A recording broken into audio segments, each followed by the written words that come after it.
Par une chaude après-midi d'août, une jeune infirmière part pour son jogging quotidien. Elle emprunte une route familière, un trajet qu'elle a parcouru des dizaines de fois. Mais cette fois, elle ne rentrera jamais chez elle. Ce qui devait être une journée comme les autres va basculer dans l'innommable. Une petite communauté paisible va se retrouver confrontée à l'impensable. Au fil des heures, l'angoisse grimpe, les recherches se multiplient. Personne ne peut encore imaginer la vérité qui se cache derrière cette disparition. Aujourd'hui, nous allons revenir sur le cas de Sydney Sutherland. J'espère que cette affaire vous est encore inconnue. Avant de débuter, si vous appréciez notre contenu et souhaitez nous soutenir, pensez à liker cette vidéo. Partagez-la autour de vous, abonnez-vous si ce n'est pas encore fait. Merci à tous ceux qui nous accompagnent dans ce travail. Sans attendre, entrons dans cette nouvelle affaire. Sydney Claire Sutherland incarne tout ce que l'Amérique rurale a de plus authentique. Les valeurs familiales, la générosité, le sens du devoir traversent les générations. Elle vient au monde dans le comté de Jackson, en Arkansas. Maggie et Dion, ses parents, l'accueillent comme la benjamine d'une fratrie de 3 enfants. Avec sa mère, Sydney partage un lien qui va bien au-delà de l'ordinaire. Elles se parlent plusieurs fois chaque jour. Elles se confient tout, rient ensemble, vivent presque en symbiose. Leur relation dépasse largement le cadre classique d'une mère et sa fille. Ce sont 2 âmes profondément liées. Sydney grandit à Grubbs, un minuscule village de 300 habitants, niché au cœur de l'Arkansas. Ici, les portes restent ouvertes, jour et nuit.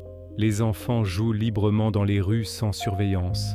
Le danger semble appartenir à un autre monde. Tout le monde se connaît par son prénom, parfois même sur 3 générations. C'est dans cet univers de confiance et de simplicité que Sydney s'épanouit. Une communauté entière veille sur chacun de ses membres. Son tempérament lumineux et son sourire franc trouvent naturellement leur place dans ce décor. L'entraide n'est pas un concept abstrait ici, mais une réalité quotidienne. Au lycée de Tuckerman, Sydney termine ses études avec brio. Ses professeurs comme ses camarades la reconnaissent comme une élève exemplaire. Sa citation dans l'annuaire scolaire révèle sa philosophie de vie. Le sens de la vie est de trouver son don. Le but de la vie est de l'offrir. Pour beaucoup, ce serait une simple phrase inspirante, griffonnée à la hâte. Pour Sydney, c'est un véritable credo. Elle a découvert très tôt sa vocation, prendre soin des autres, écouter, réconforter, soigner. Elle décide de devenir infirmière, un choix qui ne surprend personne autour d'elle. Après avoir obtenu son diplôme et réussi ses examens, elle rejoint le Harris Medical Center à Newport. Ses collègues la décrivent comme une professionnelle dévouée, dont la gentillesse adoucit les journées difficiles. Jennifer Eddington, l'une d'entre elles, confie que Sydney n'apporte pas seulement des soins. Elle offre une présence, une chaleur humaine rare dans ce métier éprouvant. Son attitude positive, son sourire rassurant et son énergie communicative font d'elle un rayon de soleil. Dans sa vie personnelle, Sydney partage depuis 4 ans son quotidien avec son compagnon Alex. Ensemble, ils vivent dans une maison construite à leur image. Simple, chaleureuse, remplie d'amour et de chiens, Sydney adore les animaux et les moments passés en famille. Ses nièces la surnomment affectueusement Tante Sassy. Ce petit surnom espiègle reflète parfaitement sa personnalité enjouée. L'activité physique occupe une place centrale dans son existence. Elle ne fait pas de sport par obligation, mais parce qu'il lui offre un équilibre mental et émotionnel. C'est une échappatoire à la pression quotidienne de son métier. Sydney alterne les séances de musculation avec son coach personnel et les longues courses en solitaire. Elle parcourt les champs et les routes de campagne qui bordent sa maison. Ces moments ne sont pas vides pour autant. Ils sont remplis de silence, de réflexion et de paix intérieure. L'été 2020 marque une période particulièrement heureuse pour elle et sa famille. Ils s'offrent un séjour à destin en Floride. Ils partagent des instants précieux entre baignades, rires et couchers de soleil. Ce voyage, en apparence anodin, devient avec le temps un souvenir gravé dans leur mémoire collective. Le 18 août, ils rentrent chez eux reposés, le cœur rempli de souvenirs joyeux. Sydney semble plus épanouie que jamais. Elle est impatiente de retrouver ses habitudes, son travail, ses entraînements. Cette vie simple qu'elle chérit tant. Le 19 août 2020 débute comme tant d'autres journées dans la vie bien réglée de Sydney. Elle se réveille pleine d'énergie, déterminée à respecter sa routine sportive. Dès le matin, elle se rend à Jonesboro pour une séance d'entraînement intensive avec son coach. Pendant 1 heure, elle se donne à fond comme à son habitude. De retour chez elle, la jeune femme reprend le fil de son quotidien avec rigueur. Les caméras de surveillance de sa maison la capturent en train de faire des allers-retours. Elle récupère des affaires dans sa voiture, toujours vêtue de sa tenue de sport. Elle déballe méthodiquement les valises de leur voyage en Floride. Elle trie ses affaires, range les souvenirs, prépare son retour à la routine professionnelle. Malgré l'effort physique déjà fourni en salle, quelque chose en elle réclame encore un moment dehors. L'appel de la route, de l'air libre et du calme de la campagne se fait sentir. Avant de sortir pour sa course, elle fait un détour par la maison de sa mère Maggie. Elle y dépose du courrier accumulé pendant les vacances. Elle discute simplement avec la complicité naturelle qui les unit depuis toujours. Sydney évoque son envie de faire des brownies ou des cookies.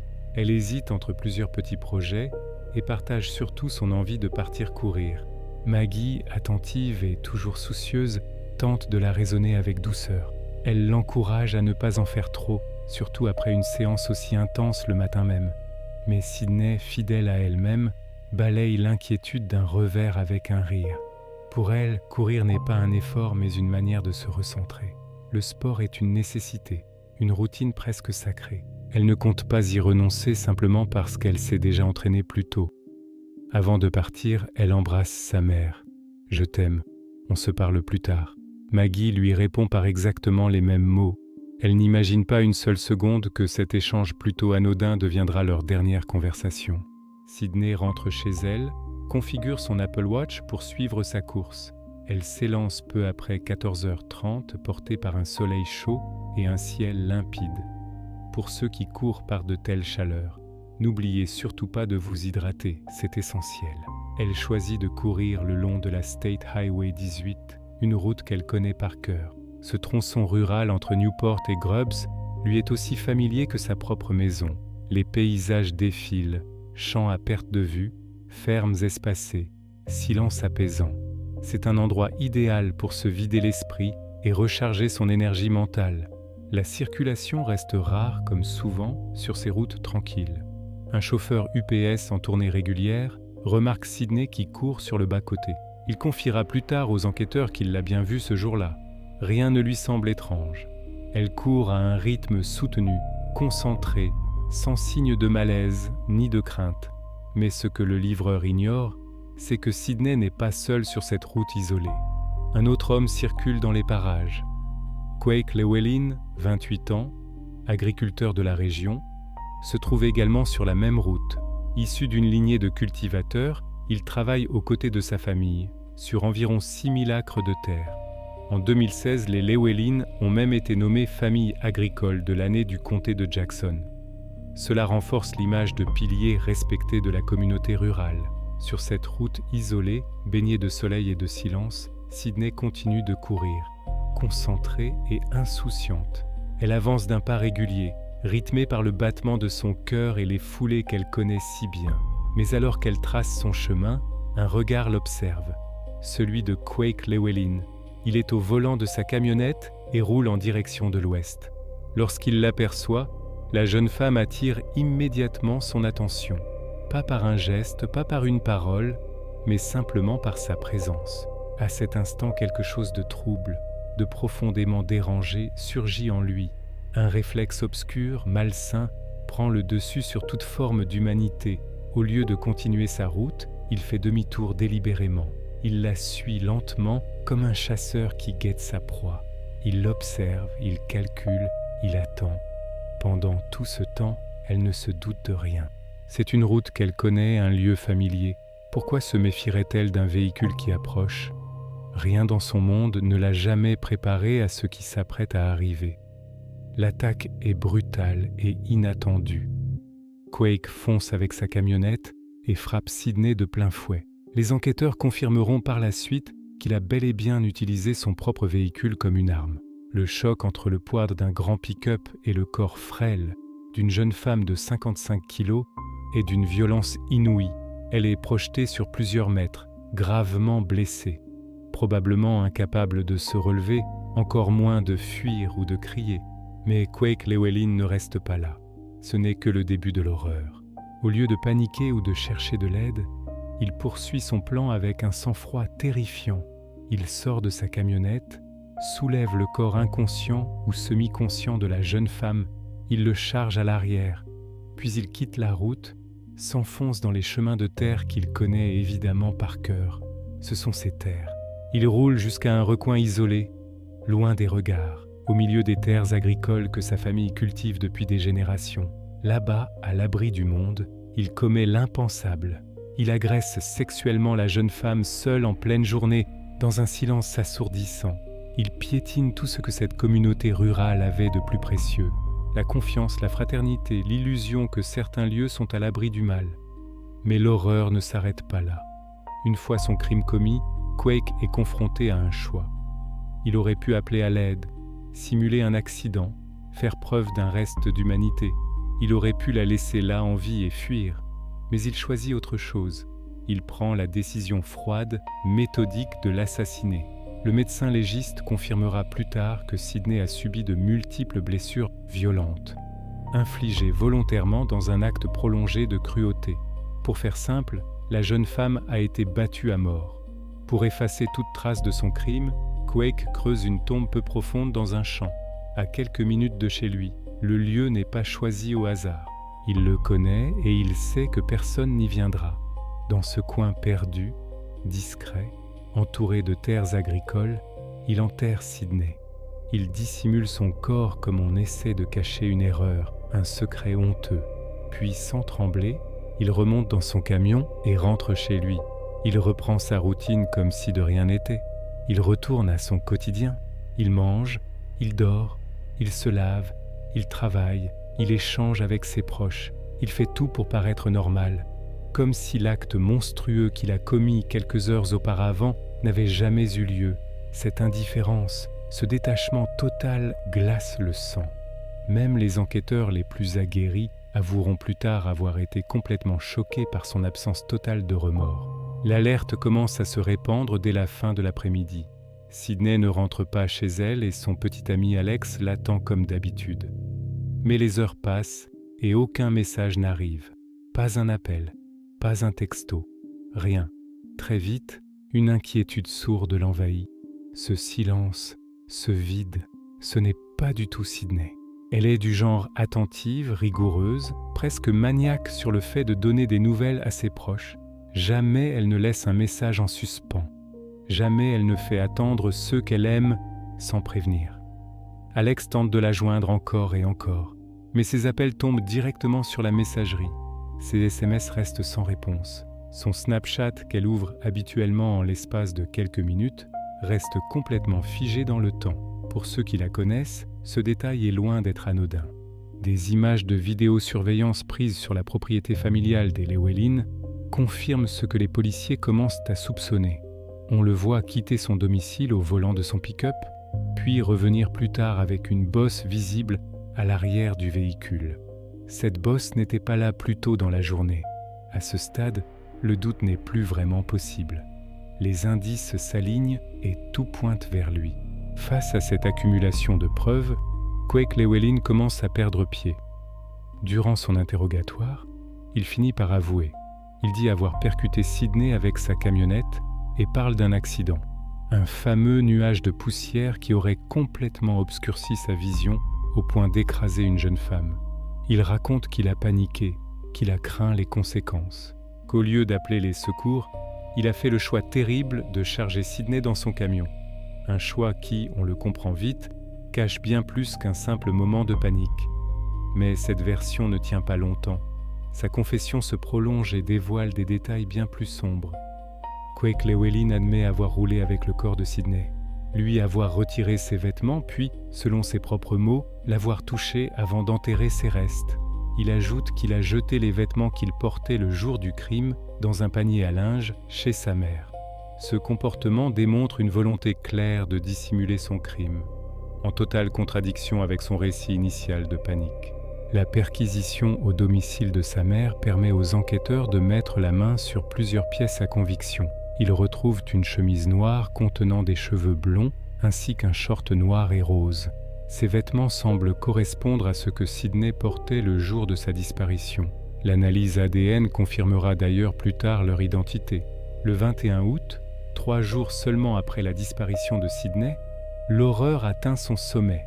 Les équipes de recherche découvrent son corps enterré dans une tombe peu profonde, dans un champ isolé proche de la ferme familiale des Llewellyn, un endroit si reculé qu'il aurait été presque impossible à localiser sans une connaissance intime des lieux.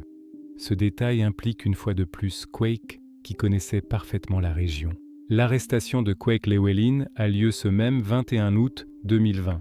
Très rapidement, les charges tombent. Meurtre capital, viol, enlèvement et atteinte à l'intégrité d'un cadavre. Le dossier est lourd et l'émotion du public est immense. En novembre 2020, son avocat demande une évaluation psychiatrique. Objectif: déterminer si son client est apte à être jugé. L'examen achevé en février 2021 conclut que Quake est bel et bien mentalement compétent. Mais ce que révèle le psychologue est malgré tout glaçant. Après avoir tué Sidney, Quake est rentré chez lui. Il a dîné avec sa famille, puis a tenté d'oublier ce qu'il venait de faire. Il explique que tout est flou, qu'il ne l'a pas tué exprès. Des propos qui oscillent entre déni et banalisation du crime. En 2021, alors que les procédures avancent, les preuves contre l'homme s'accumulent. Ses aveux, les traces de sang, les données GPS, la vidéo de surveillance, les objets retrouvés. La défense n'a presque aucun angle d'attaque. L'éventualité d'un procès devient risquée pour tout le monde, y compris pour la famille de la victime. Car même si la peine de mort est envisageable, un procès reste une épreuve lourde et incertaine. De ce fait, des négociations débutent. Le procureur David Petty prend le temps de discuter longuement avec la famille de Sidney. Il veut s'assurer que leur volonté soit respectée. Ensemble, ils prennent la décision difficile d'accepter un accord de plaidoyer. Le 1er octobre 2021, Quake Llewellyn comparaît devant le tribunal du comté de Jackson. Amaigri, il plaide coupable de meurtre capital et de viol. En échange, il échappe à la peine de mort, mais écope d'une peine de prison à vie sans possibilité de libération conditionnelle. Les charges d'enlèvement et d'abus de cadavres sont donc abandonnées. Pour la famille de Sidney, ce n'est pas une victoire. C'est une forme de justice sans avoir à revivre l'horreur d'un procès. Quake passe aux aveux, mais ses paroles révèlent bien plus qu'un simple élan de panique. Il confesse avoir conduit avec le corps de Sidney sur le siège passager avant de lui retirer ses vêtements. Il admet l'avoir touché à ce moment-là, puis d'avoir enterré ses restes dans un champ isolé. Ce ne sont clairement pas là les gestes d'un homme pris de court, mais ceux d'un individu qui cherche à dissimuler méthodiquement un crime. Parce que par exemple, je ne sais pas vous, mais j'espère que ça n'arrivera à aucun d'entre nous.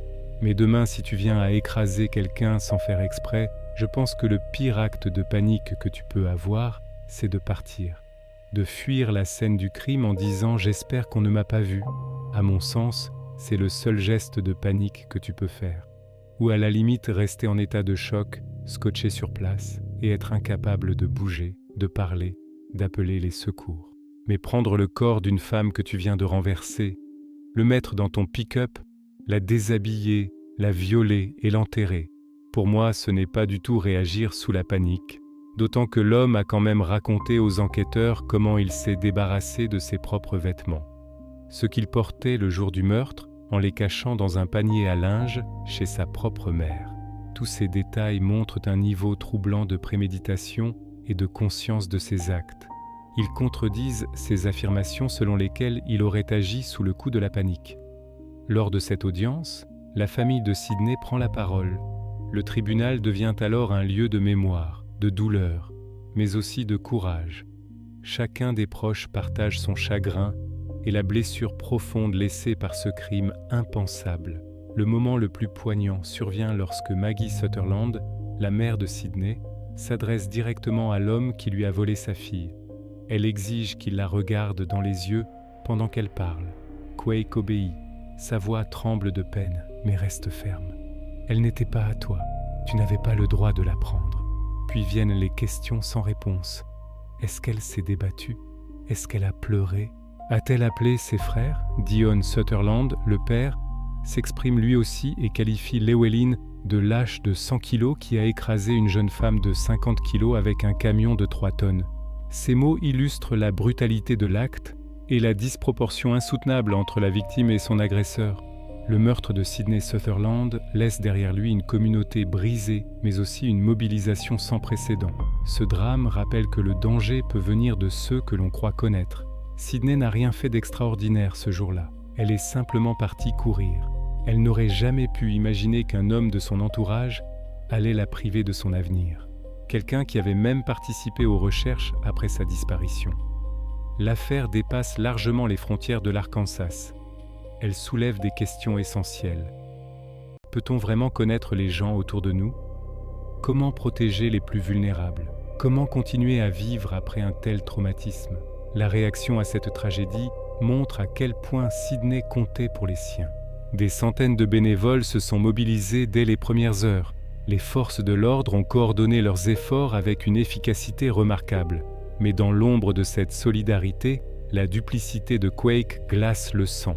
Il a aidé aux recherches alors qu'il savait parfaitement ce qu'il avait fait. Malgré l'horreur, l'histoire de Sydney continue de porter du sens. Une bourse a été créée en son nom pour soutenir les étudiants souhaitant travailler dans le domaine de la santé. Son désir de venir en aide aux autres trouve ainsi un prolongement durable. Son souvenir inspire encore aujourd'hui des actes positifs. Pour Maggie, Dion et tous les proches de Sydney, le chemin de la guérison est long. Leur force, leur dignité et leur volonté de transformer la douleur en espoir sont un exemple pour tous. La justice ne pourra malheureusement jamais réparer une telle perte, mais elle peut offrir un cadre dans lequel renaît lentement un sens, une direction, une résilience. L'histoire de Sydney doit servir de leçon. Trop de femmes sont encore victimes de violences, alors qu'elles pratiquent des activités simples et quotidiennes. Le danger est parfois plus proche qu'on l'imagine. Mais l'impact de la vie de Sydney, sa gentillesse, sa vocation, son sourire continue d'éclairer ceux qui l'ont connue et ceux qui entendent son histoire. Cette affaire nous confronte à la fragilité de nos repères, à la violence qui peut surgir là où l'on se sent le plus en sécurité. Comment alors protéger ce qu'on aime quand le danger ne porte pas toujours le visage que l'on imagine? Et surtout, peut-on un jour vraiment connaître ceux qui nous entourent? C'est une question que je vous pose et j'ai hâte de connaître vos avis dans les commentaires. Personnellement, je pense qu'on ne connaît jamais vraiment les gens avec qui on a grandi, avec qui on a vécu, même nos partenaires de vie. On ne connaît jamais réellement les gens et malheureusement, ce genre d'affaires, on en voit énormément. Si on n'est même pas capable de connaître réellement les personnes avec qui on vit, imaginez le voisin. Imaginez ce qu'ils sont capables de faire lorsque les portes sont fermées. Je pense qu'il faut toujours avoir un seuil de méfiance quant aux personnes que l'on côtoie, même si c'est de la famille, même si c'est des amis, parce qu'on n'est jamais sûr de comment ça peut finir. Évidemment, le but n'est pas de devenir complètement paranoïaque, mais je pense que c'est toujours plus prudent de savoir de quoi l'homme est capable. On a beau penser que votre meilleure amie est la personne la plus douce que vous n'ayez jamais rencontrée. Possiblement, elle aussi un jour sera capable du pire. Sur ces mots, prenez soin de vous. Si cette vidéo vous a intéressé, n'hésitez pas à liker, à la partager et à vous abonner si ce n'est pas encore fait. Vos commentaires sont toujours un plaisir à lire, alors n'hésitez pas à me dire ce que vous en pensez. Merci à tous ceux qui nous soutiennent dans ce travail. On se retrouve très prochainement pour une nouvelle vidéo. À très bientôt.